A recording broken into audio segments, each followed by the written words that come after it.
Nous sommes à Metz, vous voyez au fond d'écran la cathédrale, c'est pour bien vous dire qu'on ne vous ment pas. Et nous sommes sur un nouveau parcours, les championnats de France slalom extrême, avec des bouées beaucoup plus importantes que les piquets d'hier, puisque on avait les essais. Voilà, ça bafouille, il faut qu'on... Voilà, on a un tremplin et je vais commenter la finale du slalom extrême avec Caroline Noir. Bonjour Caroline. Bonjour la team, c'est vrai, donc on va se prénommer la team et Caro, hein. Ça fait quelques jours maintenant qu'on s'exerce au micro avec la team. Et bah, Caroline Loire, également conseillère technique à la Fédération française de canoë-kayak. On va essayer de vous accompagner pendant toute cette journée jusqu'à 19h, jusqu'à 19h pour les phases de finale. On va commencer par des phases de 8e de finale dans toutes les catégories. Il faut savoir qu'il y avait plus de 250 départs hier sur les phases qualificatives, et notamment dans la catégorie Kayacom U18, 93 départs pour seulement 32 sélectionnés aujourd'hui. Donc on aura 4 fois 32 bateaux à voir sur cette phase de 8e, puis quart, puis demi, et puis les finales.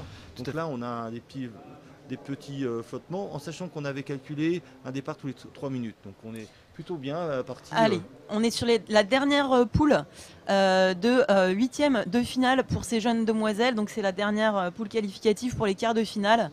Dans les starts, on a dossard rouge, Lilou Magnier, dossard vert, Laura Lèche, dossard bleu, Anjimo Kim, dossard jaune, Lapez Margot.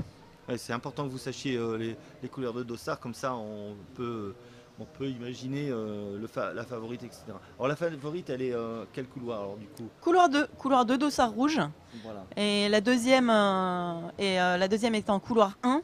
L'outsider est en couloir 3. Et puis celle qui se place aux troisième position de ces manches de qualification d'hier, dans cette poule-là, en tout cas dossard bleu, se place tout à l'extérieur, à droite. Ça peut être une option aussi de se mettre tout à droite. On évite un petit peu le fight entre toutes les compétitrices parce que quand on est en position de la 3, c'est vrai que c'est la dossard jaune, c'est celle qui n'a pas pu choisir sa place. C'est pas évident parce que voilà, au dernier moment, il faut aller à droite ou à gauche de l'île. C'est pas évident. Voilà. Il peut y avoir la stratégie, je le disais tout à l'heure, de laisser partir les concurrentes au fight au début, de s'élancer un peu plus tard pour avoir le temps d'analyser. Mais en général, ce qui paye le mieux, c'est de prendre le start le plus rapidement possible. Je regarde en même temps, j'essaye de voir si sur les réseaux sociaux on a les résultats. Est-ce qu'on peut avoir les résultats quelque part Alors moi je l'ai devant mes yeux, sous les écrans. Sur les réseaux sociaux, il y a le Google Drive qui est accessible depuis le site internet. On pourrait peut-être, il y avait un QR code la dernière fois, je ne sais pas si la régie a de nouveau ce QR code de disponible pour le mettre sur vos écrans. Là, je ne suis pas sûr, je me posais la question, c'est pour ça que j'avais lancé la perche, j'avais un doute, savoir s'il y en avait un. En tout cas là, si on commente la Et course, voilà. Vous avez donc le QR code qui apparaît, merci la réactivité de la régie vidéo. Donc vous pouvez prendre vos téléphones, flasher le QR code et là vous aurez accès à un fichier qui donnera les résultats officiels, donc c'est-à-dire ceux avec les fautes incrustées dans les classements. Allez, on va voir un petit peu, elle est en tête au dernier stop. Là, elles se sont séparées, il y a un stop à droite, il n'y a pas de croisement. Là, ça va être au pauvre, il y a un esquimotage même du bateau orange. Aïe, aïe, aïe, aïe, aïe, dommage pour cette demoiselle. Elle va peut-être passer la ligne d'arrivée, mais elle aura une pénalité puisqu'elle n'a pas franchi la...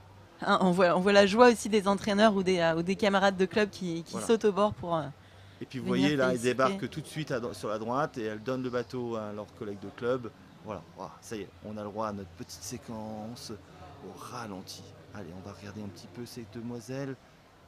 Wow, wow, wow, wow, wow. Allez, on va voir l'esquimotage. Est-ce qu'on ira jusqu'au bout? Elle se concentre.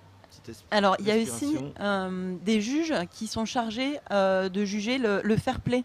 Voilà, comment les athlètes se jaugent entre elles. Et il peut y avoir aussi une faute de données si jamais il y a voilà, trop de contacts ou si vraiment un bateau va trop directement sur la partie corps des adversaires. Ouais, vous voyez, moi j'ai fait un petit chrono, on est à 1,55 depuis le départ précédent, donc on peut se permettre d'avoir un petit peu de ralenti sympathique. Merci, super. Merci. Ouais. C'est simplement dans l'école de Payet, quand on va sur une rivière, on prend le courant, donc on fait une reprise de courant.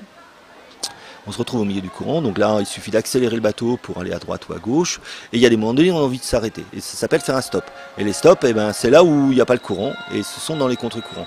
Donc pédagogiquement, les traceurs ont dessiné des portes pour apprendre à s'arrêter. On appelle ça un stop. Aujourd'hui, on devrait, et moi en tout cas, je conseille aux entraîneurs de ne plus utiliser ce terme qui est vraiment une notion d'arrêt, et on est sur une rotation autour d'un piquet.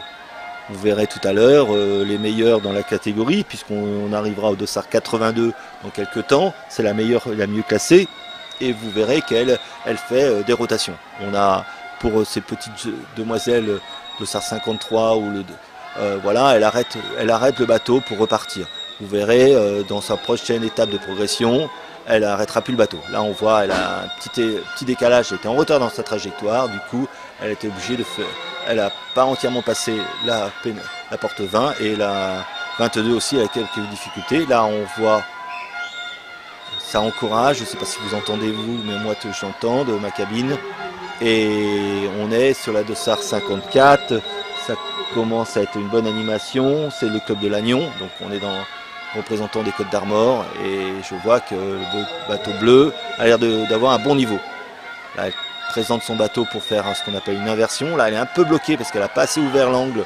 Alors l'angle du bateau, je vous expliquerai tout à l'heure, voilà, parce qu'elle est dans le contre-courant. Là je crois qu'on a loupé un petit esquimotage en haut, mais en tout cas où il y a un appui, ça a l'air d'être sympa.